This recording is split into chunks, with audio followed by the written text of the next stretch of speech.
বিশ্বাস করেন আপনার ঘুমের লেভেলটা আস্তে আস্তে ভালো হয়ে যাবে। সূরা রহমান আছে না ভাই, জোরে বলেন না, সূরা রহমান আছে না? সূরা রহমানটা মাঝে মধ্যে রাত্রে বেলা যখন ঘুমাতে যাবেন বালিশের পাশে ইউটিউব থেকে ছেড়ে জাস্ট আমার কথাটা রাখবেন, 2টা মিনিট শুনে দেখেন, দেখবেন এই কান দিয়ে আপনি অনেক কিছুই শুনেছেন। ইউটিউব ফেসবুকের মাধ্যমে অনেক আওয়াজই আপনার কানের মধ্যে এসেছে, কিন্তু যখন সূরা রহমানের তেলাওয়াতের আওয়াজটা আপনার কানে যাবে আপনি একটু রিয়েলাইজ করলে দেখবেন এই আওয়াজটা শুধু কান পর্যন্ত থাকবে না, কেমন জানি সেটা আপনার ব্রেনকেও রিল্যাক্স করছে, আপনার অশান্ত মনও কেমন যেন একটু শান্তির বাতাসের ছোঁয়া দিচ্ছে। হবে না বা কেন? কোরআনটা, কালামটা, রহমানটা তো রবের কালাম, সুবহানাল্লাহ। যেখানে রহমত আর রহমত, সওয়াবের কথার বিষয় ভিন্ন, সওয়াবের কথার দিকে যাচ্ছি না। যে অশান্তিতে আমরা সবাই বসবাস করছি, সূরা রহমানকে একটু শোনার চেষ্টা করবেন, দেখবেন আপনার সবকিছুর মধ্যে কেমন যেন একটা রিল্যাক্সিং ভাব চলে আসবে। এমনও হতে পারে আপনি এই মুগ্ধ নয়নে শুনতে শুনতে কখন যে আপনি ঘুমের ঘরে চলে যাবেন আপনি নিজেও টের পাবেন না। বলেন না সুবহানাল্লাহ। শান্তির দরকার আছে না নাই? আছে। জোরে বলেন, শান্তির দরকার আছে না নাই? আছে। আর আমরা এতটুকু বুঝতে পারছি এই শান্তিটা দুনিয়াবি কোনো জিনিসের সাথে সম্পৃক্ত নয়। এই শান্তি এবং সুখটা একমাত্র রবের দরবার থেকেই আসে। সুবহানাল্লাহ। আর একটু জোরে বলেন সুবহানাল্লাহ। এবার কথাটা একটু মনোযোগ দিয়ে খেয়াল করেন। ইউসুফ আলাইহিস সালামের ব্যাপারে ভাইয়েরা যে ধারণা করছে বাস্তবতার সাথে কোনো মিল, জোরে বলেন না, কোনো মিল। এবার ইউসুফ নবীর জন্য আল্লাহ খাবারের ব্যবস্থা করে দিয়েছেন, রাজকীয় খাবার, রাজকীয় খাবার। ওদিকে আর যাচ্ছি না। এবার সময়ের পরিক্রমায় এমন একটা পরিস্থিতি দাঁড়ালো দুর্ভিক্ষকে সামনে রেখে, যেই ভাইয়েরা ইউসুফ নবীকে কুফে ফেলে দিয়েছিল, আজকে সেই ভাইয়েরা ইউসুফ নবীকে আল্লাহ যেই প্রাসাদে রাজত্ব দান করেছেন, ক্ষমতা দান করেছেন, ওই ভাইয়েরাই সাহায্যের জন্য ওখানে আসতে বাধ্য হয়েছে। এবার ওনারা যখন আসছেন, ইউসুফ নবী বুঝতে পারছেন এগুলা ওনার ছেলে, মানে আমার ভাই, দৌড়াই গিয়েছেন কাদেরকে স্বাগতম জানাতে? যারা ওনাকে হত্যা করতে চেয়েছে। যদি আমি বুঝাতে সক্ষম হতাম, আল্লাহর প্রিয় বান্দা ইউসুফ নবী ওনাদেরকে স্বাগতম জানাতে গিয়েছেন যারা ওনার ওই মাসুমিত্ব অবস্থায়, ছোট অবস্থায়, যখন কোনো শারীরিক ক্ষমতা ছিল না, ওই অবস্থায় যারা ওনাকে বেরহম ভাবে হত্যা করতে চেয়েছিলেন, ওনাদেরকে স্বাগতম জানাতে উনি এগিয়ে গিয়েছেন। শুধু রিসিভ করছেন তা নয়, রাজকীয় ভাবে থাকার ব্যবস্থা করে দিয়েছেন।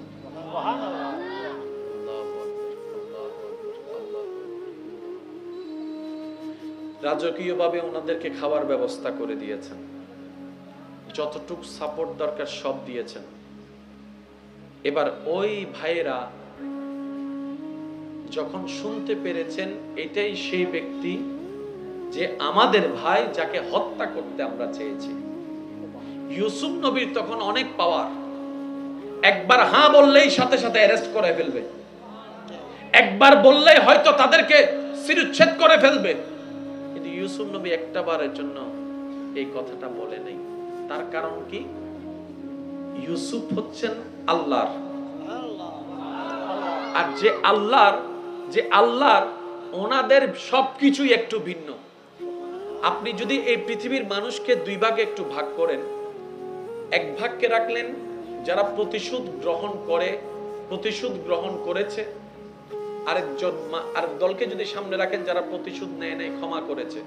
আপনি যদি দুইটা লিস্টকে আলাদা করেন, আপনি দেখবেন প্রতিশোধ গ্রহণকারীর ভিতরে আপনি ফেরাউনের নাম পাবেন, হামলার পরিবর্তে হামলাকারীকে যদি আপনি খুঁজেন সেখানে আপনি একদম নির্দ্বিধায় আপনি সেখানে নমরুদের নাম পাবেন, আবু জাহেলের নাম পাবেন। আপনি প্রতিহিংসা পরায়ণ হয়ে হামলাকারী, প্রতিশোধ নিয়ে নেওয়ালার ভিতর যদি আপনি লিস্টি করেন, সেখানে আপনি নমরুদ পাবেন, সাজ্জাদ পাবেন, আপনি সেখানে ফেরাউন পাবেন, আবু জাহেলকে পাবেন। কিন্তু আপনি যদি ক্ষমাকারী লিস্টি করেন, সেখানে আপনি নবী রাহমাতুল লিল আলামিনকে পাবেন, ইউসুফ আলাইহিস সালামকে পাবেন, আর একটু জোরে বলেন না সুবহানাল্লাহ, ইব্রাহিম আলাইহিস সালামকে পাবেন, নূহ আলাইহিস সালামকে পাবেন। মনে রাখবেন ভাইয়েরা, যখন কোন একটা বিষয় ব্যক্তি কেন্দ্রিক আসবে সেখানে ধৈর্য ধরতে হয়। ইসলামে ধৈর্য ধরার কথাও আছে, প্রতিবাদের কথাও আছে। যখন আপনার আমার ব্যক্তি কেন্দ্রিক কোনো বিষয় আসবে তখন সেক্ষেত্রে আমাদেরকে ধৈর্যের ঢাল নিয়ে এগোতে হবে। আর যেখানে দেখবো যে অন্যের উপর অত্যাচার হচ্ছে, আমাদের চোখের সামনে অন্যের উপর জুলুম হচ্ছে, সেখানে প্রতিবাদ করতে হবে। বলেন না সুবহানাল্লাহ।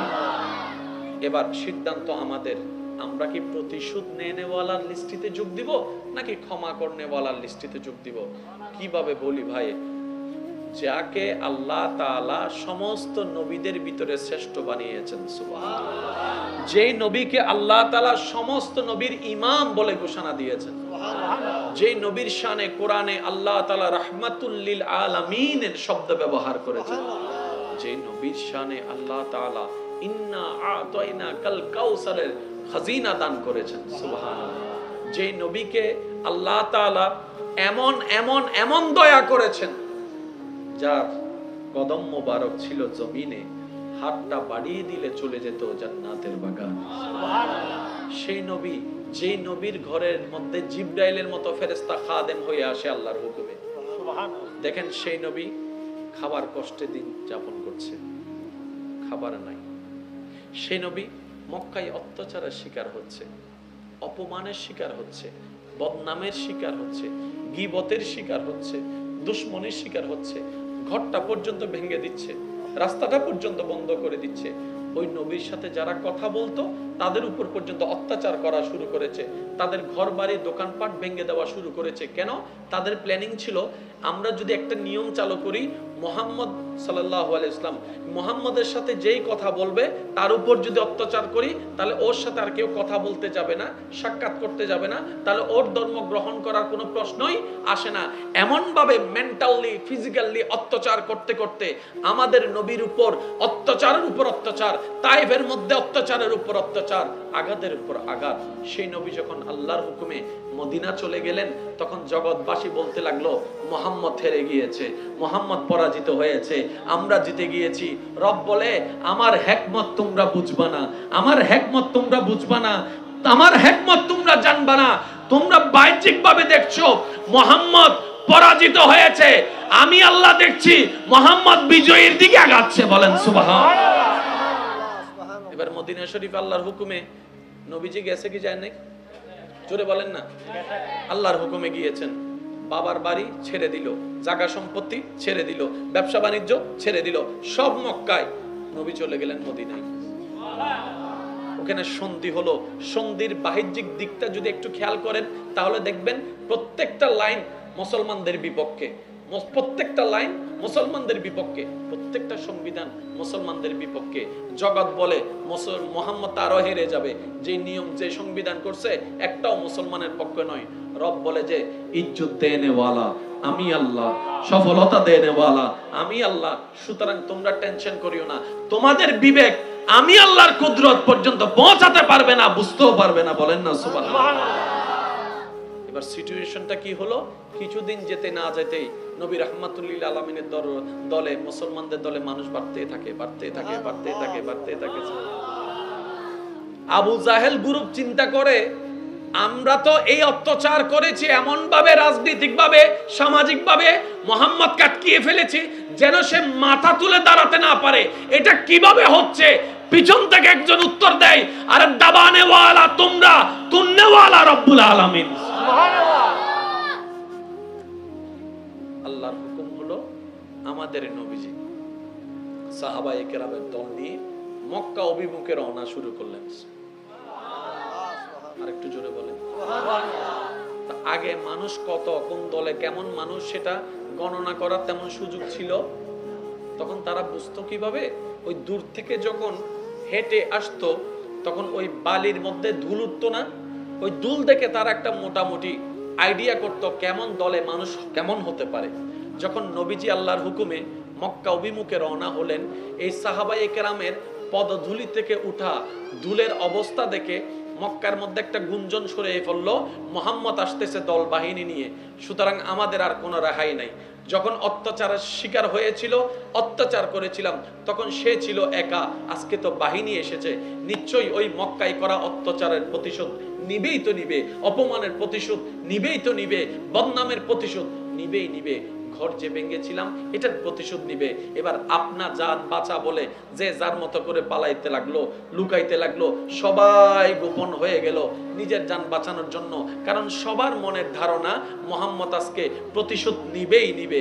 এবার আল্লাহর হুকুমে নবী রাহমাতুল লিল আলামিন সাহাবীদেরকে নিয়ে মক্কার মধ্যে যখন চলে আসলো, আসার পরে যখন কাবা শরীফকে পবিত্র সুন্দরভাবে সবকিছু করলেন, করার পরে মক্কাবাসীরা ওই যারা অত্যাচার করেছিল তারা গোপনে গোপনে খবর নিচ্ছে, এই দেখ মুহাম্মদ কি অ্যালাউন্স দিচ্ছে, একটু খবর নিয়ে দেখ, কারণ আজকে যদি মুহাম্মদ একবার অনুমতি দেয় আমাদের আর রেহাই নেই। সবার ভিতরে আতঙ্ক, হঠাৎ করে সবার ধারণাকে মিথ্যা প্রমাণিত করে আপনার নবী, আমার নবী, আমাদের নবী, আল্লাহর হাবিব নবী, রাহমাতুল লিল আলামিন নবী মক্কার অভিমুখ থেকে, কাবার প্রাঙ্গণ থেকে ঘোষণা দিলেন, যারা আমাকে আঘাত করেছো আমি তোমাদেরকে মাফ করে দিলাম, সুবহানাল্লাহ।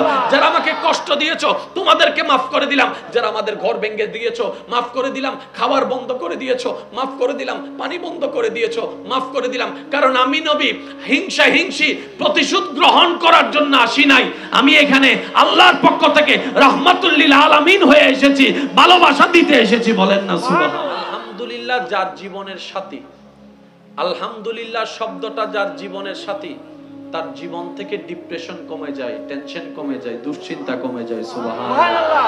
তার প্রেসার লেভেলটা একদম নরমাল হয়ে যায়, কারণ প্রেসারের সাথে দুশ্চিন্তার একটা কানেকশন, একটু জোরে বলেন না, কানেকশন। ঘুমের সাথে, ঘুমের অনিয়মের সাথে দুশ্চিন্তার একটা কানেকশন, আর ঘুমের সাথে শরীরের একটা কানেকশন। আপনি রাতের বেলায়, অনেকেই আছে আমার ভাই বোনেরা, এমনও অনেকেই আছে ঘুমের ওষুধ খেয়ে পর্যন্ত ঘুমাতে পারছে না। আমি শ্রদ্ধার সাথে শুধু একটা কথা বলি, আমি ছোট ভাই হিসেবে কথাটা একটু রাখবেন। আপনি আগে চিন্তা করে দেখেন যে কোন কোন টেনশনটা আপনাকে ঘুমাতে দিচ্ছে না, কোন কোন মন খারাপটা আপনাকে বারবার আঘাত করছে। প্রত্যেকটা কিছু মনের ডায়েরিতে লিস্টি করে এক বাক্যে শুধু এতটুকু বলেন, যা হয়েছে হয়েছে, অতীত অতীত, পাল্টানোর ক্ষমতা আমার নাই, সব আল্লাহর উপর ছেড়ে দিলাম, আর আলহামদুলিল্লাহ আলহামদুলিল্লাহ আলহামদুলিল্লাহ, আমার কোনো টেনশন নাই, আমার কোনো দুশ্চিন্তা নাই, আমার কোনো চাওয়া নাই, আমার কোনো পাওয়া নাই। রব আমাকে যেটা দিয়ে খুশি হবে আমি সেটা পেয়ে খুশি হব, সুবহানাল্লাহ। আল্লাহু আকবার।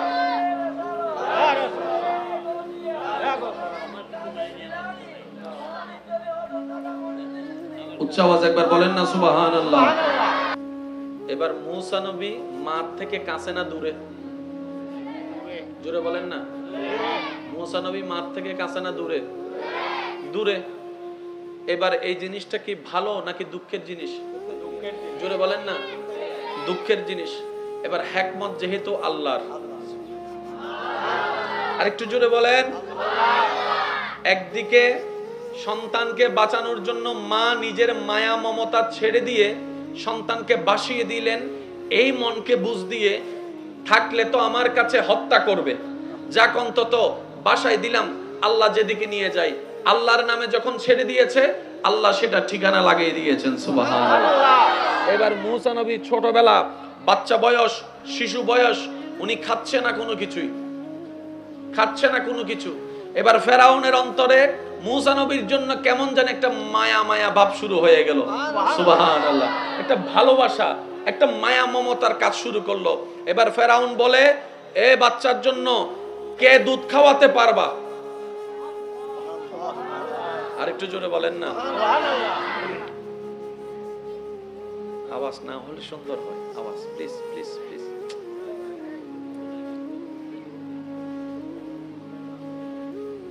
একবার বলেন আলহামদুলিল্লাহ। আলহামদুলিল্লাহ। ফেরাউন বলতেছে এই বাচ্চার জন্য একটা মা দরকার, যে বাচ্চাটাকে খাওয়াবে। এবার মা খুঁজতে লাগলো, মাটা আছে কোথায়, মাটা আছে কোথায়, মাটা আছে কোথায়। এক একজন আসে, মূসা নবী কারো স্তন মুখে নেয় না। সুবহানাল্লাহ। আরেকটু জোরে সুবহানাল্লাহ। এই হাজার হাজার যতগুলো আসছে, এখানের ভিতর একজন মা যখন ওনাকে কোলে নিয়ে স্তনটা মুখে দিয়েছেন, মুসা নবী সাথে সাথে খাওয়া শুরু করলেন। সুবহানাল্লাহ। এবার ফেরাউন বলে যে তুমি টাইমে টাইমে এসে ওনাকে খাওয়াইতে থাকো, খাওয়াইতে থাকো। এবার জগৎ বলে এতজনের স্তন মুখে নেয় নাই, নীলটা কার? জগৎ যখন প্রশ্ন করে মুসা নবী উত্তর দিলেও আমার মায়ের স্তনেই আমি মুখে নিয়েছি। জগৎ ভাবলো কি? আল্লাহর হিকমত কি? একটা কথা সবসময় মাথায় রাখবেন, জীবন চলার পথে আমরা অনেক কিছু শুনি, আমরা অনেক কিছু দেখি, আমরা অনেক রকমের ভাবি, অনেক রকমের প্ল্যানিং করি, অনেক রকমের চেষ্টা করি। দিন শেষে সেটাই হয় যেটা রব চায়। আরেকটু জোরে। তো দিন শেষে যখন সেটাই হয় যেটা রব চায়, তাহলে বুদ্ধিমান কারা? যারা আগে থেকেই বলে আমার কোনো চাওয়া নাই, প্ল্যানিং নাই, সব রবের নামের উপরেই ছেড়ে দিয়েছে। সুবহানাল্লাহ। তখন রব সেটাই করে যেটা বান্দা চায়। আবার বলছি, কথাটা একটু মনে বসানোর চেষ্টা করি আমরা সবাই। বান্দার চাওয়া আর রবের চাওয়া যখন ভিন্ন হয়, তখন সেটা দুঃখ নামে আমরা চিনি, কষ্ট নামে আমরা চিনি। কষ্ট বলতে কিছুই নেই। কষ্ট তখনই হয়, দুঃখ তখনই হয় যখন বান্দার চাওয়ার সাথে রবের চাওয়ার মধ্যে মিল খায় না। আর সেই দুঃখ সুখ হয়ে যায় যখন বান্দার চাওয়াটা রবের চাওয়ার উপর সন্তুষ্ট হয়ে যায়। সুবহানাল্লাহ। সুখী হওয়ার সবচাইতে একদম সহজ ফর্মুলা, আল্লাহ তুমি যা দিয়ে খুশি, আমি সেটা পেয়ে খুশি। তুমি দিলো আলহামদুলিল্লাহ, তুমি না দিলো আলহামদুলিল্লাহ। এই মন যে বানাতে পারবে, একদিনে তো আর হবে না। যেহেতু আমরা একটা অভ্যাসে বড় হয়েছি, একদিনে তো গাছে এক লাফে তো উঠা যায় না। চেষ্টা যদি করি, হুয়াল্লাযী আনজালাস সাকিনাতা ফি কুলুবিল মুমিনিন আয়াতের ছায়া হয়তো আল্লাহ আমাদের ভিতরে দান করে দিতে পারেন। সুবহানাল্লাহ। কষ্ট হচ্ছে আপনাদের? কষ্ট হচ্ছে আপনাদের? এবার ইমানদার ভাইয়েরা একটু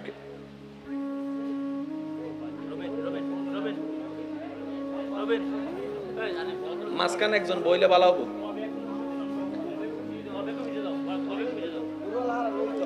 জন্ম আমার নবীর যুগে হলে কেমন হতো,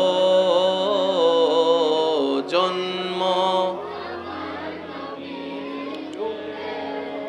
হলে দুনয়নে রাসূল পাক দেখিলে হতো, দুনয়নে রাসূল পাক দেখিলে কেমন হতো, জন্ম আমার নবীর যুগে হলে কেমন হতো। আরেকটু জোরে, জন্ম আমার নবীর যুগে হলে কেমন হতো। ডান হাত তুলে একবার বলেন মারহাবা, আরেকটু জোরে বলেন মারহাবা। এবার হাতটা নামান, বলার চেষ্টা করছি, মনে নেওয়ার চেষ্টা করবেন। কষ্ট, জীবনে কষ্ট কখন হয়? যখন আমাদের চাওয়ার সাথে আল্লাহর ইচ্ছা মিলে না। ঠিক না বেঠিক বলেন না? সেজন্য এক আশেক বলে, আমার মনের চাওয়া পূরণ হলে আমি একবার শুকরিয়া করি, আর আমার মনের আশা পূরণ না হলে আমি দুইবার শুকরিয়া আদায় করি। সুবহানাল্লাহ। জগৎ জিজ্ঞেস করে তুমি কি মিয়া পাগল হয়ে গেলা? মানুষের স্বপ্ন চাওয়া পূরণ হলে তো মানুষ আনন্দিত হয়, না হলে তো ব্যতীত হয়। এটাই বাস্তবতা। আর খুশি হলে তো আলহামদুলিল্লাহ বলে আনন্দ উল্লাস করে, এটাই বাস্তবতা। তুমি তো দেখি উল্টা করলা। তখন সে আশেক উত্তর দেয়, আমার যেই চাওয়াটা পূরণ হয়েছে সেটা আমার চাওয়া ছিল, তাই আমি দয়া করে আল্লাহ যে পূরণ করেছে তাই আমি একবার আলহামদুলিল্লাহ বলেছি। আর যে চাওয়াটা আমার পূরণ হয় নাই সেটা তো আমার রবের চাওয়া ছিল, আমার রবের চাওয়া ছিল। আর রবের চাওয়ার উপরে সন্তুষ্ট থাকাই হচ্ছে বুদ্ধিমান বান্দার কাজ। বলেন না সুবহানাল্লাহ। আল্লাহ আমাদের সবাইকে একটু বুঝার তৌফিক দান করুন। এবার আসুন, বাহ্যিকভাবে দেখা যাচ্ছে মুসা নবী বেসাহারা, আমাদের বিবেক চোখে বলে, যখন ঘটনাটা যারা দেখছে তারা বলে মুসা নবী বেসাহারা হয়ে গেছে। আল্লাহ পাক বলে যার সাহারা আমি। আমার মনে হয় সুবহানাল্লাহর আওয়াজ আর একটু জোরে হবে। আল্লাহ তাআলা বলে যার সাহারা আমি, সে আবার বেসাহারা হয় কিভাবে? বান্দা বলে মওলা মুসার মাথার উপর থেকে ছাদ চড়ে গিয়েছে।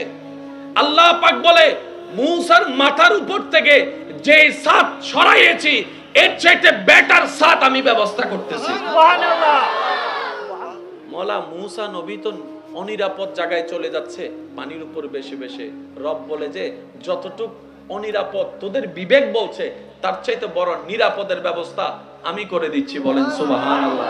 কারণ দুশমনকে খুঁজে বাহিরে, ঘরের ভিতর কখনো দুশমনকে খুঁজে না। তাই বাহিরের দুশমন চেনা যায়, দেখা যায়, কিন্তু দুশমন যখন ঘরের ভিতরে থাকে, আপনদের ভিতরে থাকে, বন্ধুদের ভিতরে থাকে, রক্তের ভিতরে থাকে, তখন কিন্তু তাকে চেনা যায় না। যখন ঘরের ইঁদুর বেড়া কাটে তখন কিন্তু আর কিছু করা যায় না। মুসা নবীকে আল্লাহ দুশমনের কাছে পাঠিয়ে দিয়েছেন, ওখানেই বড় করার ব্যবস্থা করে দিয়েছেন। সুবহানাল্লাহ। আল্লাহ যখন সহায় হয় আর কিচ্ছু লাগে না, কিচ্ছু লাগে না। আল্লাহ সহায় হয় কখন? যখন আপনি আমি অন্যের সহায় হব। আর একটু জোরে বলেন না সুবহানাল্লাহ। আল্লাহ সহায় হবে কখন? যখন আপনি আমি অন্যের সহায় হব, অন্যের উপকারে লাগব, অন্যের ভালোর কাজে লাগব, অন্যের রাস্তা পরিষ্কার করব, অন্যের প্রশংসায় থাকব, অন্যের দোষ গোপন করব, অন্যের ইজ্জত হেফাজত করব, অন্যের খাওয়ার ব্যবস্থা করব, অন্যের পানির ব্যবস্থা করব, অন্যের মুখের হাসির কারণ হব। তখনই রব আমাদের সুখের কারণ হবে। এটা টোটাল ছোট্ট একটা বিষয় বোঝার চেষ্টা করি। আপনার মোবাইল যদি আমার ছেলে ভাঙে, আপনি কিন্তু আমার ছেলে থেকে মোবাইলটা ড্যামারিজ খুঁজবেন না, আমার থেকে খুঁজবেন। আপনার ছেলে মোবাইল ভাঙছে, আমাকে ড্যামারিজ দেন। ভাঙলো কে, খুঁজলেন কার থেকে? তখন আপনিই বলবেন উনি তো আপনারই সন্তান, ওনার অভিভাবক তো আপনি, সুতরাং আপনাকেই দিতে হবে। কমন ব্যাপার। এইবার আমি করছি চাচার জন্য, রব দিচ্ছে আমাকে। আরেকটু জোরে বলেন না সুবহানাল্লাহ। আমি করছি দুশমনের জন্য, রব দিচ্ছে আমাকে। আমি করছি ওনার জন্য যিনি মামলা দিয়েছেন আমার নামে, রব দিচ্ছেন আমাকে। আমি দিচ্ছি আমার বউকে, রব দিচ্ছে আমাকে। আমি দিচ্ছি আমার মামিকে, মামাকে, রব দিচ্ছেন আমাকে। বিষয়টা বুঝলে আসলো না।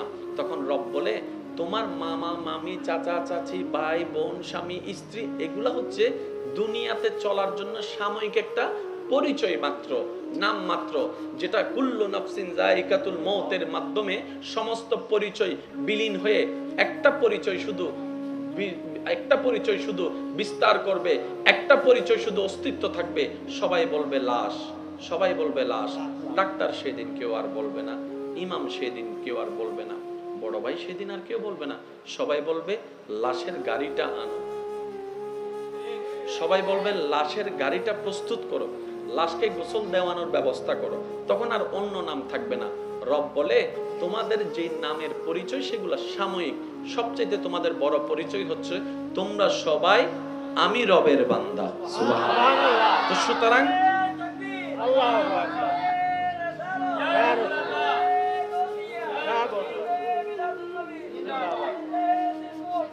উচ্চ আওয়াজ একবার বলেন মারহাবা, আর একটু জোরে বলেন মারহাবা।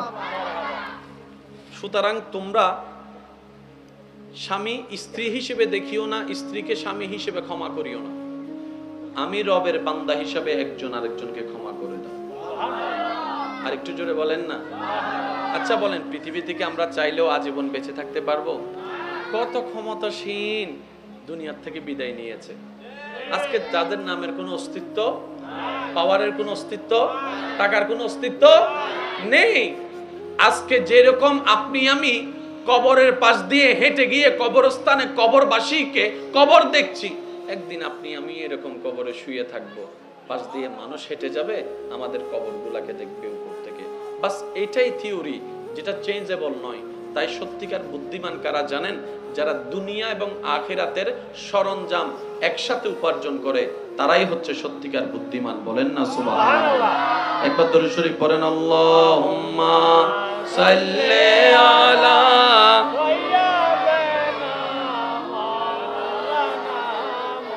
ওয়া আলা আলিনা মাওলানা।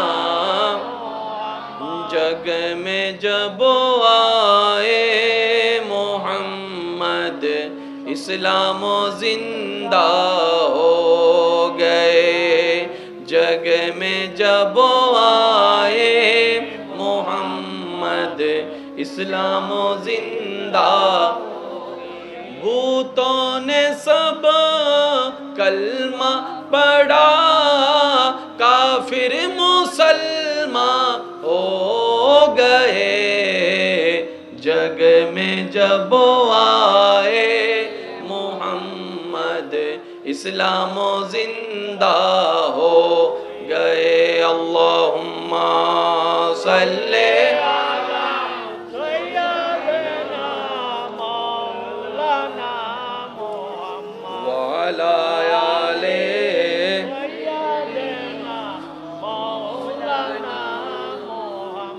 একবার বলেন আলহামদুলিল্লাহ। আলহামদুলিল্লাহ। মনোযোগ আছে আপনাদের সবার? আছে আছে? যাদের আছে তারা একবার বলেন মারহাবা। আর একটু আস্তে করে বলেন মারহাবা। জগৎ দেখছে ইউসুফ নবীকে বাইরা কুফে ফেলতেছে, এটা জগতের দেখা। আল্লাহ পাক বলে যে এই ইউসুফকেই আমি রাজ সিংহাসনে বসাবো। এবার এই থিওরি যখন মানুষের মাথায় আসছে, মানুষ বলে হাউ ক্যান পসিবল, এটা তো কোনোভাবেই সম্ভবপর নয়। কারণ এত উপর থেকে বাচ্চাটা নিচে পড়লে সেটা বাঁচার কোনো উপায় নাই। বিবেক বলে নাই, চোখ বলে নাই, রব বলে যে আমার কুদরত বলেও তো একটা শব্দ আছে, সুবহানাল্লাহ। এদিকে ভাইয়েরা ফেললো, আল্লাহ তাআলা জিব্রাইলকে বলে, জিব্রাইল আমার ইউসুফের দেহ মাটিতে স্পর্শ করার পূর্বে তাকে তুমি কোলে নিয়ে নাও। সুবহানাল্লাহ। আল্লাহর হুকুম আসতে দেরি, জিব্রাইল ফেরেশতার রওনা দিতে দেরি হয় নাই। ওরা ফেলতে ফেলতে, আপনারা জানেন উপর থেকে নিচে যখন কোনো কিছু ফেলা হয় তখন সেটার স্পিড একটু বেশিই থাকে, আর যখন উপর থেকে নিচে, নিচের থেকে যখন উপরের দিকে কিছু নিক্ষেপ করা হয় সেটা একটু স্লো হয়। ইউসুফ নবীর দেহ পড়ছে কুফে, যতটুকু লম্বা ছিল ভিন্ন বিষয়। হয়তো ফেলতে দেরি, ইউসুফ আলাইহিস ইসলামের ভাইয়েরা হয়তো 4-5 সেকেন্ডের মধ্যেই হয়তো আশা করেছে ইউসুফ শেষ। ওই 3-4 সেকেন্ডের ভিতরেই আল্লাহর হুকুমে জিব্রাইল ফেরেশতা এসে ওনাকে কোলে নিয়ে নিয়েছেন। সুবহানাল্লাহ। আর একটু জোরে বলেন সুবহানাল্লাহ। তো মদদ যখন আল্লাহর পক্ষ থেকে আসে তখন ডান বামের আর কাউকে লাগে না, আল্লাহই তার জন্য যথেষ্ট হয়ে যায়। সুবহানাল্লাহ। হাসবুনাল্লাহ হাসবুনাল্লাহ হাসবুনাল্লাহ, চিৎকার দিয়ে বলেন সুবহানাল্লাহ। এবার ইউসুফ আলাইহিস ইসলামের ভাইদের এখন প্ল্যানিংটা কি? ইউসুফ বলেন না, ইউসুফ, ওনাদের ধারণা ইউসুফ, আওয়াজটা একটু বড় লাগবে, ইউসুফ, ওনাদের ধারণা আমাদের রাস্তা এখন ক্লিয়ার, আমাদের রাস্তা এখন, আমাদের আর কোনো বাঁধা, আমাদের আর কোনো কিছু, এটা ওনাদের চিন্তা ভাবনায় ওনারা জীবন যাপন করছেন। এদিকে আল্লাহর হিকমত ভিন্ন। এবার সেই ইউসুফ নবী ওখান থেকে আল্লাহ বের করলেন। বের করার পরে জগৎ আবার আরেকটা দৃশ্য দেখেছে। সেটা কি? ইউসুফ নবীকে বাজারের মধ্যে গোলাম হিসেবে বিক্রি করা হচ্ছে। শব্দগুলোকে একটু খেয়াল করবেন আল্লাহর ওয়াস্তে। জীবনে ঘটে যাওয়া, মনে রাখবেন, নবী, রসুল, সাহাবা, আহলে বায়ত, আউলিয়া ইকরামের জীবনে ঘটে যাওয়া প্রতিটি ঘটনায় আমরা উম্মতের জন্য এক একটা শিক্ষা। বলেন না সুবহানাল্লাহ। আমাদের জীবন দ্বারাই যেরকমই হোক না কেন, কোনো না কোনো আল্লাহর প্রিয় বান্দার জীবনের মধ্যে এটা সমাধান আছেই আছে। আমরা খুঁজি না, সেটা ব্যর্থতা আমাদের। ইউসুফ নবীকে বাজারে তোলা হলো গোলাম হিসাবে। কি হিসাবে? গোলাম হিসাবে। তৎকালীন সময় যে মানুষ কেনা বেচা হতো গোলাম, ওই গোলাম হিসাবে ওনাকে বাজারে তোলা হয়েছে। সবার ধারণা এই ইউসুফের আর কোনো ভবিষ্যৎ, কারণ সবাই জানে গোলাম যখন কেউ মালিকে কিনে নিবে তার আন্ডারে চাকরি করতে হবে, মারতে মন চাইলে মাইরেও ফেলতে পারবে, কোনো এখানে কেউ কথা বলার অধিকার। এটা আমাদের চোখ, আমাদের ব্রেন, কিন্তু আল্লাহর হিকমত ভিন্ন কথা বলছে। এবার যখন বাজারে যতগুলা গোলাম তোলা হয়েছে বিক্রি করার জন্য, সবার চেহারা একদিকে, ইউসুফ নবীর চেহারা ছিল ভিন্ন দিকে। আর একটু জোরে বলেন না। বয়স তেমন বেশি নয়, অল্প বয়সে, কিন্তু চেহারাটা যখন বাজারে উঠেছে গোলাম হিসেবে, যে দেখে সে বলে চেহারা দেখে তো গোলাম মনে হয় না, চেহারার মধ্যে দেখা যাচ্ছে একটা বাদশা বাদশা ভাব দেখা যাচ্ছে। গোলাম হয় কেমনে? চোখে বলে যে বাদশা, কানে শুনে যে গোলাম, মিল তো খুঁজে পাওয়া যাচ্ছে না। এবার এতজন ক্রেতা আসলো, কেউ কিনতে পারে নাই। সুবহানাল্লাহ বলেন। সুবহানাল্লাহ। অনেকে কিনতে চেয়েছেন কিন্তু কোনো না কোনো ভাবে কিনতে পারছে না, কারণ রবের মর্জি ছিল না। রবের মর্জি ছিল যার পক্ষে, তিনিই কিনে নিয়ে গেছেন। তো কিনে নিয়ে গেছেন তিনি কে? তিনি ওই বাদশার একজন বড় প্রতিনিধি। আর একটু জোরে বলেন না। সুবহানাল্লাহ। হিকমতটা দেখেন, একজন সাধারণ পাবলিক রাজপ্রাসাদে ঢুকার কোনো সুযোগ, কিন্তু আল্লাহর মনসা ছিল ইউসুফকে রাজপ্রাসাদে ঢুকাবে। তো এমন একজন ইউসুফ নবীকে কিনলেন যিনি রাজপ্রাসাদের সাথে গভীর সম্পর্ক রাখে। একদিন, 2 দিন, 3 দিন যখন যায়, খবরটা চতুর্দিকে ছড়িয়ে যায় যে অমুক ব্যক্তি এমন একটা গোলাম কিনেছে। এইরকম গোলাম জীবন আমরা দেখি নাই, যার চোখের কোনো সৌন্দর্যের তুলনা নাই, চেহারার হাসির কোনো তুলনা নাই, চতুর্দিকে অপরূপ অপরূপ সুন্দর একটা গোলাম। সুবহানাল্লাহ। খবরটা যখন সব জায়গায় ছড়াই গেছে, এগুলো সব হিকমত কার? আল্লাহ। জোরে বলেন না, সব হিকমত কার? আল্লাহ। যখন খবরটা সব দিক দিয়ে ছড়াই গেছে, আস্তে আস্তে রাজমহলে যখন বাদশার কাছে গেছে, বাদশা যখন ওনাকে বললেন, কিরে তুমি নাকি গোলাম কিনছো, আমারে দেখাও নাই? তো উনি বলে যে এমন একটা গোলাম কিনছি কাউকে দেখাইতেও পারি না, গোপন করে রাখা লাগে। সুবহানাল্লাহ। আর একটু জোরে বলেন না। সুবহানাল্লাহ। এমন একটা গোলাম কিনছি যাকে প্রকাশ করতেই পারছি না, ওর সৌন্দর্য দেখে সবাই মুগ্ধ হয়ে যাচ্ছে, আমি এক পড়ছি বিপদে, আর এটাকে আমি গোলাম হিসেবে বলতেও পারি না, চেহারাটা দেখলেই মায়া লাগে, গোলাম আর বলা আসে না, সন্তান নামে পরিচয় দিচ্ছি।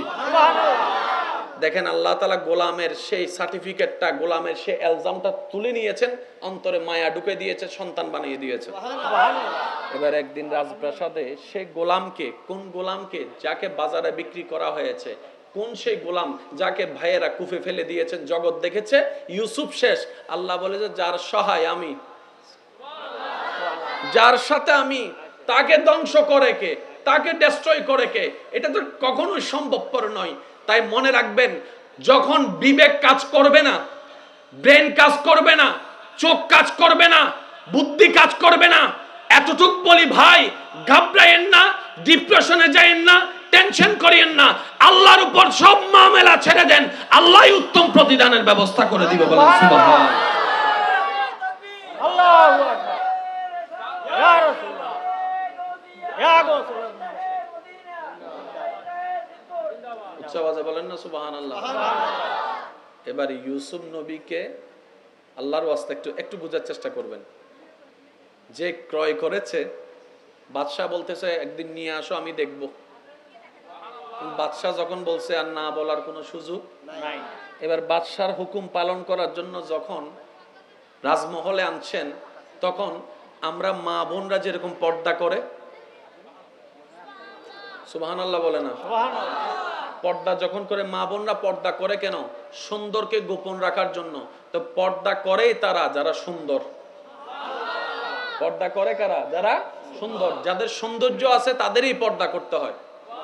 ইউসুফ নবীর সৌন্দর্য এত বিশাল ছিল, এত বেশি ছিল, সবাইকে মুগ্ধ করার কারণে ইউসুফ নবীকে ঘোমটা দিয়ে, কাপড় দিয়ে তৎকালীন নিয়মে পর্দা করে রাজমহলে যখন প্রবেশ করাচ্ছে, সবাই একবার হলো উকি দিচ্ছে, একটু যদি চেহারাটা দেখতাম, একটু যদি চেহারাটা দেখতাম, একটু যদি চেহারা দেখতাম, যাকে গোলাম নামে সবাই চিনছে আজকে তাকে এক নজর দেখার জন্য সবাই পাগল হয়ে যাচ্ছে।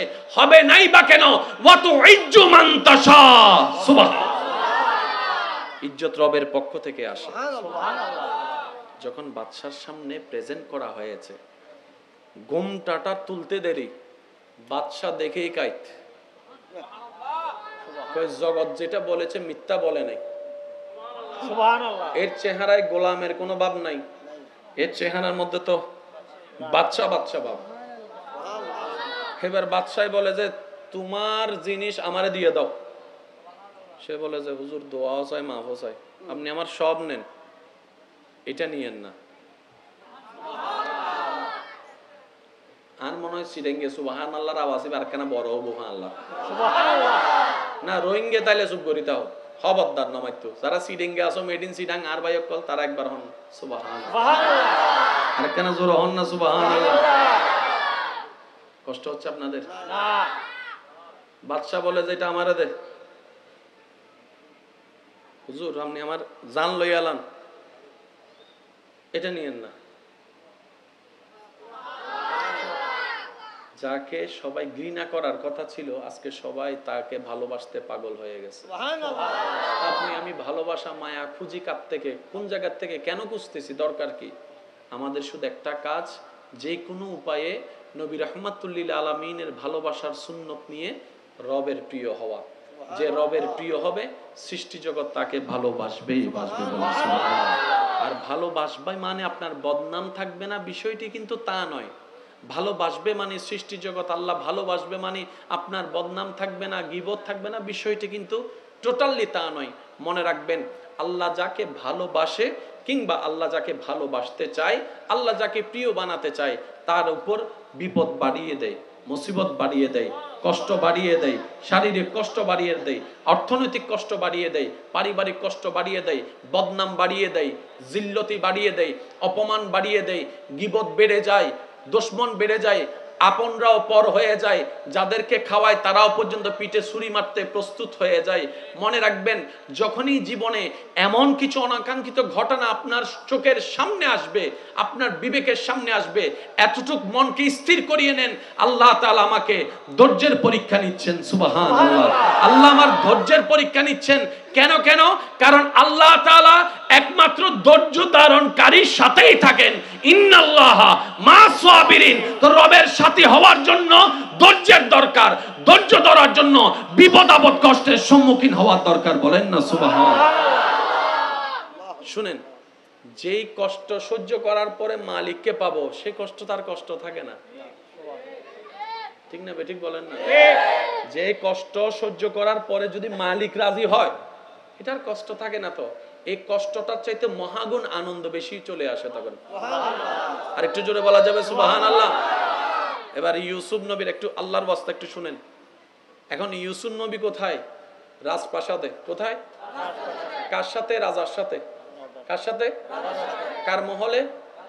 জোরে বলেন, কার মহলে? রাজা মশাই হুকুম দিল ইউসুফের প্রতি আলাদা নজরদারি রাখা হোক, খেদমত করা হোক, তার জন্য রাজকীয় খাবার পেশ করা হোক। বাইরে চিন্তা করলো কি, আর আল্লাহ ইউসুফ নবীকে দিচ্ছে কি? আর একটু জোরে বলেন না। সেজন্য আমি একটা কথা মনে প্রাণে বিশ্বাস করি, জীবনে উন্নতি হওয়ার জন্য দুশমনের দরকার আছে। দুশমন না থাকলে, পিছু মানুষ না থাকলে কখনো কেউ আগাইতে পারবে না। বদনামকারী কি সামনে থাকে না পিছনে থাকে? দুশমন কি সামনে থাকে না পিছনে থাকে? তো তিনি পিছনে নিজে থেকেই তো আপনাকে সামনে এগিয়ে রেখেছেন। সেজন্য দুশমন, বদনামকারী, গীবাতকারী যারা আছে তাদেরকে কখনো বোঝা মনে করবেন না, তাদেরকে মনে করবেন যে আল্লাহর পক্ষ থেকে নিয়ামত। তারা আপনার জন্য বদদুয়া দিতে থাকবে, আপনি তাদের জন্য দোয়া দিতে থাকবেন। জগৎ দেখবে ওখান থেকে বদদুয়া আসতেছে, আপনার থেকে দোয়া যাচ্ছে। এটা হচ্ছে জগতের পয়েন্ট অফ ভিউ। যখন আল্লাহর রহমতের দৃষ্টি দিয়ে আপনি একটু দেখবেন, দেখার চেষ্টা করবেন, তখন দেখবেন তার বদদুয়াটা তার কাছে চলে যাচ্ছে, আপনার করা দোয়াটাই আপনার কাছে চলে আসতেছে। এবার বলেন, আমাদের কি বদদুয়া দরকার নাকি দোয়ার দরকার? জোরে বলেন, কি দরকার? তো দোয়া পাবো কখন? যখন অন্যের জন্য দোয়া করব। বদদোয়া করলে আসবে কি? ভাই কেন জোরে বলেন না? বদদোয়া করলে আসবে কি? ঘৃণা করলে আসবে কি? ভালোবাসলে ভালোবাসা আসবে, দোয়া দিলে দোয়া আসবে। সিস্টেম এটাই। সুবহানাল্লাহ। এটা কারোর জন্য চেঞ্জ হবে? মন খুলে একবার দরুদ শরীফ পড়েন। আল্লাহুম্মা সাল্লি আলা সাইয়্যিদিনা মুহাম্মদ ওয়া আলা আলি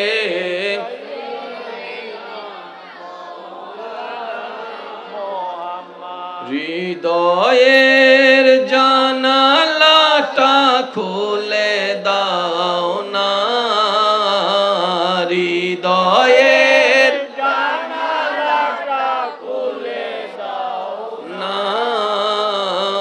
প্রভুর প্রেমে মন। আরেকটু জোরে জোরে জোরে, হৃদয়ের খুলে দাও না, প্রভুর প্রেমে। আই জেদ্দুর বুঝির আর ভাই একলত মনে বেশি কষ্ট হয়ে যায়। ঠিক আছে বাজে আর 5 মিনিট গড়ি, তারপর আই যাবি নেই তো 5 জন হদ্দে না, আর গুণ হদ্দ যা চাই তাড়াতাড়ি যাবে। কষ্ট হচ্ছে আপনাদের? কিছু কষ্ট সহ্য করতে হয়, কিছু কষ্ট নিজে থেকে সহ্য করতে হয়। যেমন রমজানে খিদার কষ্ট, রমজানে তৃষ্ণার কষ্ট, রমজান সিগারেট নহাইবের কষ্ট হইবে, কিছু কষ্ট সহ্য করতে হয়। এই সারা দিন খিদার কষ্টটা সহ্য করি বলেই ইফতারটা এত বেশি মজা লাগে। কথা বলেন ঠিক কি না? আসরের সময় যদি আপনাকে কেউ পেট ভরে খাওয়াই দেয়, ইফতারের সময় যদি আপনাকে কেএফসি থেকেও খানা এনে দেয়, ইউনিকে লই যা হাইতেন না রুচি নেই। কথা বলেন না রে ভাই, ঠিক কি না? তো খাওয়ার মজা কখন হয়? যখন পেটে খিদা থাকে। সেজন্য মনে রাখবেন কষ্টের পরেই কিন্তু সুখটা আছে। যদি আয়াতুল কারীমাটা একটু যদি আমরা খেয়াল করার চেষ্টা করি, ফা ইন্না মাআল উসরি ইউসরা। সুবহানাল্লাহ। আল্লাহ এই জায়গায় কষ্টের কথা আগে বলেছেন, সুখের কথা বলেছেন। আমার মনে হয় সুবহানাল্লাহ আওয়াজটা একটু বড় হবে। সুবহানাল্লাহ। কষ্টের কথা আগে বলেছেন, সুখের কথা পরে বলেছেন, দুনিয়ার কথা আগে, জান্নাতের কথা পরে। সুবহানাল্লাহ। আর একটু জোরে, রোজার কথা আগে, প্রতিদানের কথা পরে। সুবহানাল্লাহ। ঠিক না বে ঠিক? একটু খেয়াল করবেন। ফা ইন্না মাআল উসরি ইউসরান, ইউসরান।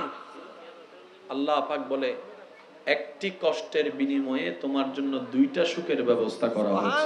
সুবহানাল্লাহ। ওলামা হ্যাঁ বাবুজি হতানো বুঝে আবার মহিলাদের দেখার জন্য ব্যবস্থা করা হয়েছে, এখানে পুরাই গেছে। ও মা বোনদের দেখার ব্যবস্থা করছেন, ওখানে পুরাই গেছে। চাই আবার ইদার তবরুক তো মারুম নগজ্য তবরুক দি ফেলে আছে না, আর নতাইলে সমস্যা নাই, উগ্গদ্য বন্দি ফেলে বেদেরি সুবহানাল্লাহ না হর সুবহানাল্লাহ। ইতারা হদ ইতারা বিরিয়ানি ভাইয়ের আলহামদুলিল্লাহ না হর আর বান ভাইয়ের গিলা আলহামদুলিল্লাহ হইতাম আইলো ই দেবা হার ফেডলে হতে কি বালাই আন তো বুঝম পড়িও। বিরিয়ানি সব সময় ফেডলে ভালো না, না তো না বাজে, কিন্তু বিরিয়ানির দাম বহুত বেশি, কিন্তু ফেডলাই সব সময় বালা। এটা লাগে আল্লাহ যাতে জিয়ান হালাল রিজিকে মিলাই আলহামদুলিল্লাহ। আলহামদুলিল্লাহ। অবদা ক্যাঙ্গুরি বুঝাইতাম ওনারে। ধুম মচি হ্যায় সবাই রহমত ওয়ালা আয়া নবী হ্যায়, ধুম মচি হ্যায়, ধুম মচি হ্যায়। আল্লাহুম্মা সাল্লি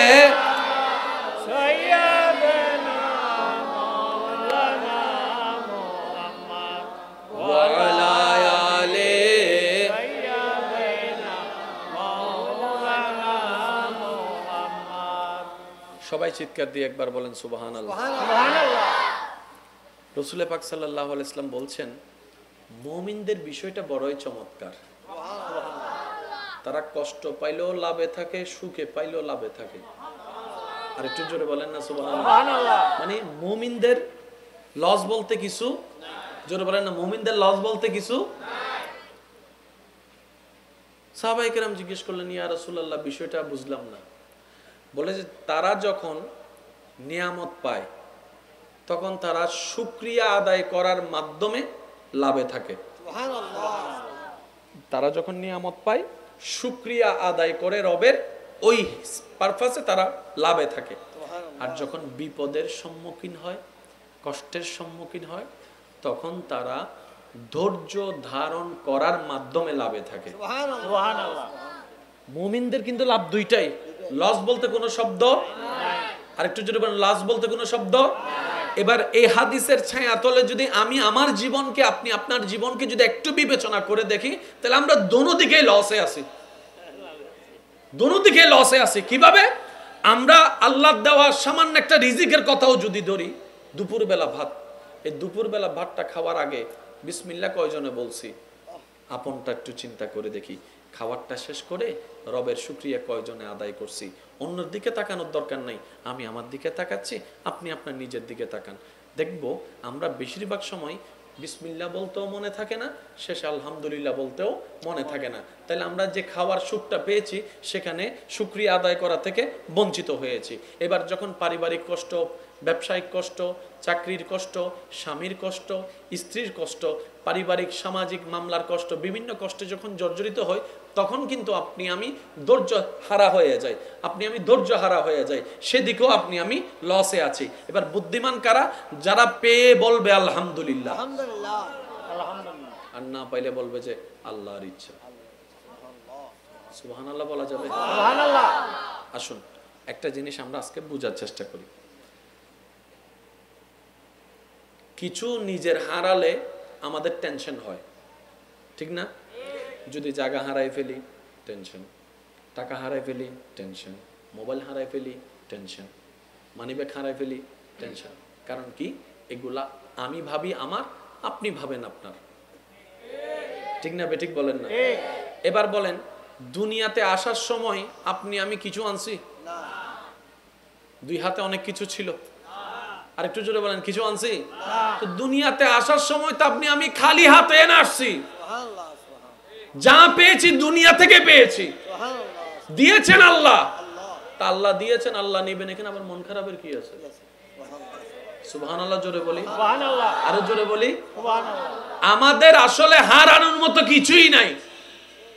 যা আমাদের আছে সবার, একটাও আমাদের না। আচ্ছা দেখেন, আপনি আপনার চোখটা দেখেন, আমি আমার চোখের দিকে তাকাই। এই চোখ হাসরের ময়দানে আমার চোখ আমার বিপক্ষে, আপনার চোখ আপনার বিপক্ষে সাক্ষী দিবে। এবার চোখকে প্রশ্ন করলাম, কিরে তুই তো সারাদিন আমার ঘরে ছিলি, যে ফাতে খাইলি সে ফাতটারে ছিদ্র করে দিলি, তুই আমার সাথে সাথে ছিলি, তোকে আমি সকালে দুপুরে কতবার ফোয়াস করছি মুখ ধোয়ার মাধ্যমে, তুই আজকে আমার বিপক্ষে কেন? চোখ বলবে আমি তো তোর না, আমি যার তার পক্ষেই কথা বলছি। তো তুমি কার? বলে যে আমি রবের। হাত বলবে আমি রবের, জবান বলবে আমি রবের, জিহ্বা বলবে আমি রবের, ঠোঁট বলবে আমি রবের, পশম পশম বলবে আমি রবের। এবার আমরা প্রশ্ন করব, তো তুমি যদি রবেরই হয় তাহলে আমার কাছে ছিলে এতদিন, তাহলে আমার কি? তখন তারা উত্তর দিবে অঙ্গ প্রত্যঙ্গ, আমরা একটাও অঙ্গ তোমার ছিলাম না, রবের দেওয়া তোমার কাছে আমানত ছিলাম। আমানত, আমানত। সুবহানাল্লাহ। আমি চোখের মালিক, তুমি নও। আল্লাহ তোমাকে চোখটা দিয়েছে শুধু দুনিয়াতে দেখার জন্য, চলার জন্য, সাময়িকের জন্য। আল্লাহ তোমাকে হাতটা দিয়েছে যেন কাজটা করতে পারো, এটা আমানত দিয়েছে, মালিকানা দেয় নেই। সেজন্য ওলামায়ে কেরামের জবান আপনারা বারবার শুনেছেন, শুধু স্মরণ করিয়ে দেওয়ার নিমিত্তে বলা, আপনার হাত আপনি, আমার হাত আপনি, আমি চাইলেই কিন্তু কাটতে পারবো না। কবিরা গুনাহ। কোন গুনাহ? একটু সবাই বলেন, কোন গুনাহ? কেউ নিজের হাত আবেগবশত রাগ করে হাত কাটা যাবে না, শরীরে আঘাত দেওয়া যাবে না, ঘুমের ওষুধ খাওয়া যাবে না। জোরে বলেন না, আরো জোরে।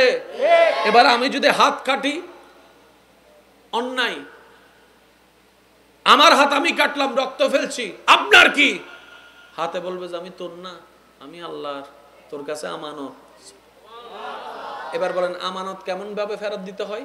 যেমন ভাবে দিয়েছে ঠিক সেভাবে ফেরত দেওয়া হচ্ছে আমানতের শান। বলেন না সুবহানাল্লাহ। আসেন একটা জিনিস বোঝার চেষ্টা করি। কষ্ট হচ্ছে আপনাদের? না। শেষ ভালো যার, আর একখানা আস্তে করে হ, শেষ ভালো যার, শেষ ভালো যার। ভাইয়া প্লিজ, আমার ঘরে আমি যা মন চাই তা করব, তুমি বলার কে? হাসান একটা কথা, আমার ঘরের উঠানে আমি যা করার করব, তুমি বলার কে? আমার গাড়ি আমি যেমনে মন চাই তেমনে চালাবো, তুমি বলার কে? আমার ছেলেরে আমি হত্যা করব, তুমি বলার কে? চলবে নাকি পুলিশ আসবে? জোরে বলেন না। পুলিশ এসে কি করবে? চা খাবে নাকি অ্যারেস্ট করবে? কাকে? মা বাবাকে। কাকে? এবার মা বাবা যদি বলে, মায়ে যদি বলে আমি আমার পেটে রাখছি 10 মাস, মন চাইলে আমি রাখবো, মন চাইলে আমি হত্যা করব, তুমি পুলিশ আমাকে জিজ্ঞেস করার কে? বাবা যদি বলে যে আমার সন্তান এটা, আমার ঘরে আমি হত্যা করব, তুমি জিজ্ঞেস করার কে?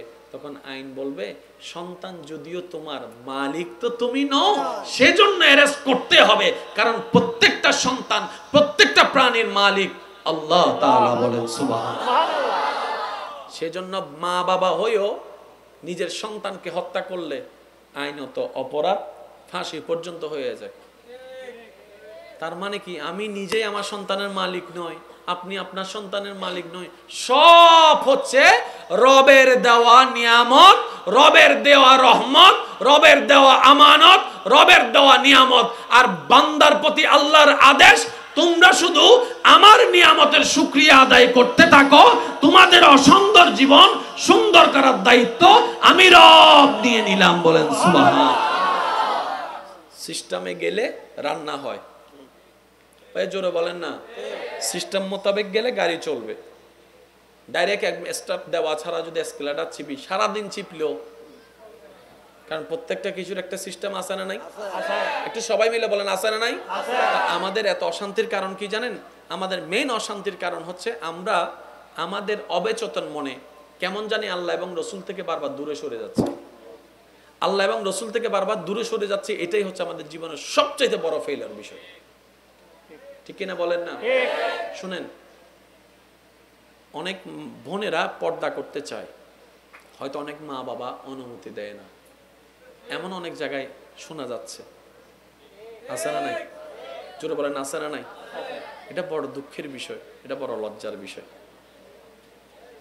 যার যার কবর, যার যার কবর, তার শব্দটা একটু বলেন না। যার যার কবর, যার যার হিসাব তার। নিজে বাঁচলে বাফের নাম, নিজে বাঁচলে। এই যে যত এই কবরবাসী এখানে অনেক আছে না, এখানে আপনাদের আত্মীয় স্বজন আছে না? আমি যদি জিজ্ঞেস করি ভাই এটা কার কবর, আপনি হয়তো বলবেন এটা আমার চাচা। শব্দটা একটু খেয়াল করবেন, এটা আমার চাচা, একটা সম্পর্ক বলেছেন চাচা। ওনাকে যদি জিজ্ঞেস করা হয় এই মাটির উপর দাঁড়ায় আছে উনিকে, নজিনি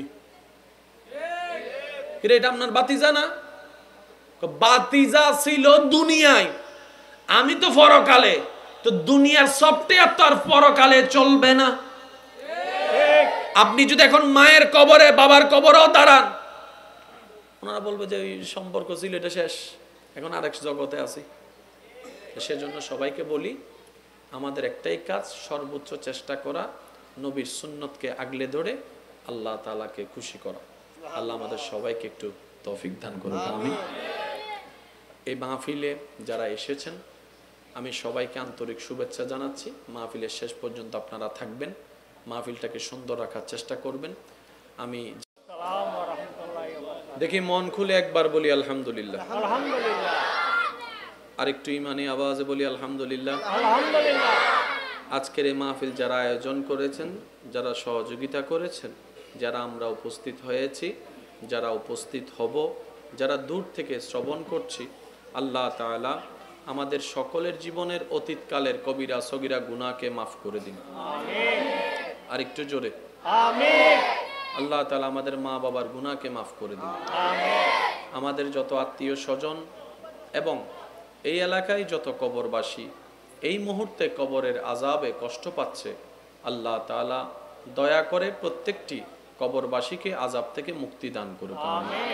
সম্মানিত উপস্থিতি, আমি সবার উদ্দেশ্যে বিনয়ের সাথে যে কথাটুকু প্রথমে বলি, প্রত্যেকটি কথা মনের কান দিয়ে শোনার চেষ্টা করব আমরা ইনশাআল্লাহ। দ্বিতীয় নম্বর কথা, আমি অদমের কোনো কথা কাউকে গ্রহণ করতে হবে না, তবে আপনার বিবেক দিয়ে নিরপেক্ষ বিচারক হয়ে বিবেচনা করে দেখবেন, সঠিক যদি মন লাগে গ্রহণ করবেন, ভুল যদি মনে হয় বাদ দিয়ে দিবেন, কোনো সমস্যা নাই। তৃতীয় নাম্বার, আমাকে একটু আওয়াজ দিয়ে সহযোগিতা করতে হবে। যারা যারা করতে রাজি আছেন একবার বলেন মারহাবা। হয় নাই, আর একটু জোরে বলেন মারহাবা। মাশাআল্লাহ, একদম নীরবতার সাথে মাশাআল্লাহ মাশাআল্লাহ। জি মারহাবা মারহাবা। সময়ের সাথে সাথে আমন্ত্রিত অতিথিবৃন্দগণ আসছেন, আরও আসবেন। তো আজকের এই মাহফিলে আমি বেশিক্ষণ সময় আপনাদেরকে ডিস্টার্ব করব না, কিন্তু যতক্ষণ করব মওলার প্রেম নিয়ে করার চেষ্টা করব। আল্লাহ আমাদেরকে বুঝার আমল করার তৌফিক দান করুন। আমার আওয়াজ স্পষ্টভাবে শোনা যাচ্ছে পিছন পর্যন্ত ভাইয়েরা? জি মাশাআল্লাহ। আচ্ছা, প্রত্যেকটি কথা একটু রিপ্লে দিলে জিনিসটা সুন্দর হবে, গোছানো হবে। আমাদের একজন রব আছেন যার নাম হচ্ছে আল্লাহ। এই তো মাশাআল্লাহ, আর একটু জোরে আল্লাহ। আল্লাহ তাআলা সৃষ্টির সেই লগ্ন থেকে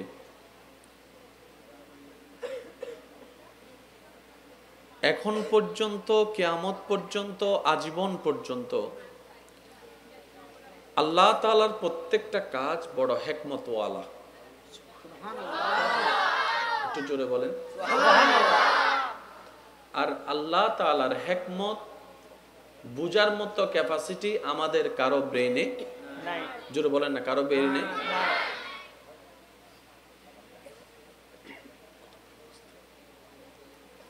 হযরত মূসা আলাইহিস সালাম, যার আগাম বার্তা ফেরাউনের কানে গিয়েছে, ফেরাউন তার নিজস্ব ক্ষমতা বলে, রাজকীয় ক্ষমতা বলে সব ছেলে সন্তানকে হত্যার নির্দেশ দিয়েছে। প্রত্যেকটা ঘরে পাহারাদারের ব্যবস্থা করেছে। গুপ্তচর লাগিয়ে খবর নিয়েছে কোন ঘরে সন্তান সম্ভবা মা আছে, এবং সেই সন্তান সম্ভবা মা থেকে ছেলে হচ্ছে নাকি মেয়ে হচ্ছে, প্রত্যেকটা কিছু আপডেট খবর নেওয়ার পরও মূসা নবীকে খুঁজে পায় নাই। সুবহানাল্লাহ। আল্লাহর ওয়াস্তে একটু মনের কান দিয়ে শোনার চেষ্টা করবেন প্লিজ। আপনাদের কাজ কি শেষ হয়েছে? একদম একদম প্লিজ। এত তদারকির পরও যাকে খুঁজছে পায় নাই।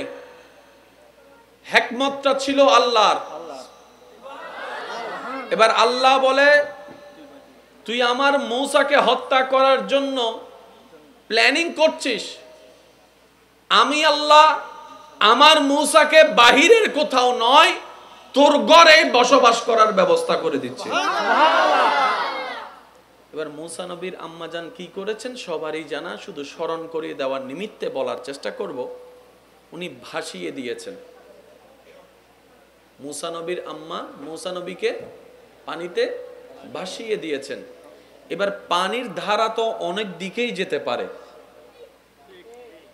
কথা বলেন ভাইয়া। পানির ধারা তো ডান বাম তো কারো কথা তো শুনে না, পানির ধারা তো যে কোনো দিকেই বয়ে যেতে পারে।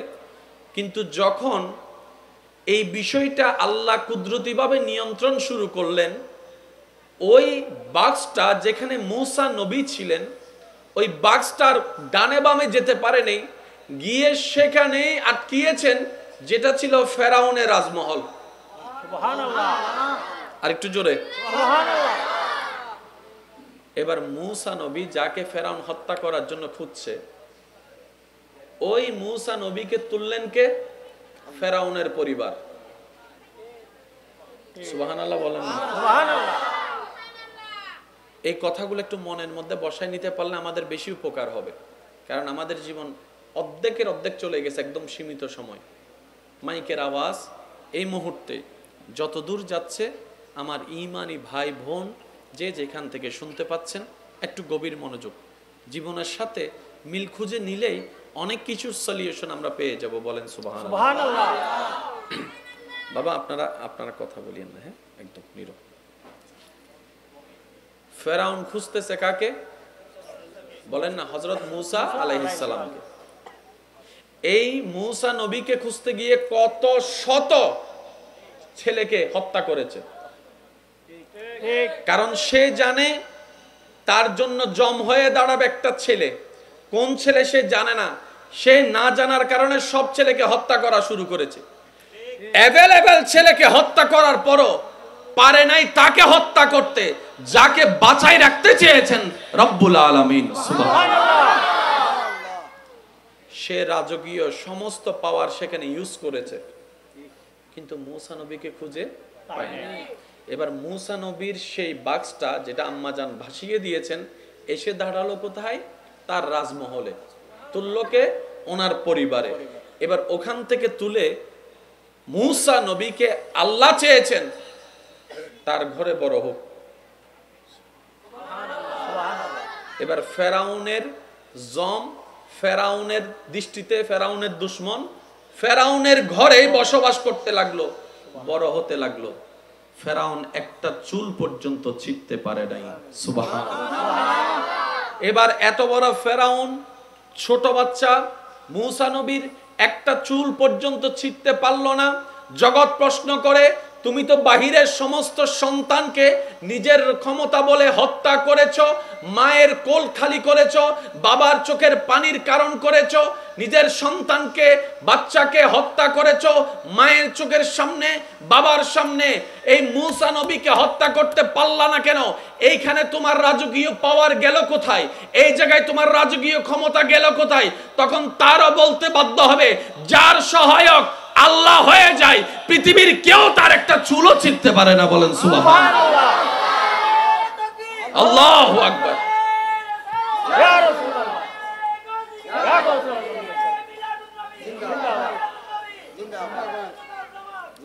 উচ্চ আওয়াজ একবার বলেন না সুবহানাল্লাহ। সুবহানাল্লাহ। এবার আমি আপনাদের কাছে একটা প্রশ্ন করব, আপনারা ভাইয়া উত্তর দিবেন। মূসা নবীর বিন্দু পরিমাণ কোনো ক্ষতি করতে পারে না। জোরে বলেন না। দুশমনের ঘরেই ছিল, ঠিক।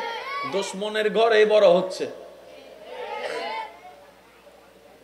কিন্তু সে বুঝতে একটা সময় গিয়ে সে বুঝতে পারছে এই বাচ্চার স্বভাব চরিত্র, বিহেভটা অন্য বাচ্চার মতো না, কেমন যেন একটু ডিফারেন্ট। তার মাথায় ধরছে, এই যে বাবা বাবা বাবা একটু দরুদ শরীফ পড়েন। আল্লাহুম্মা সাল্লি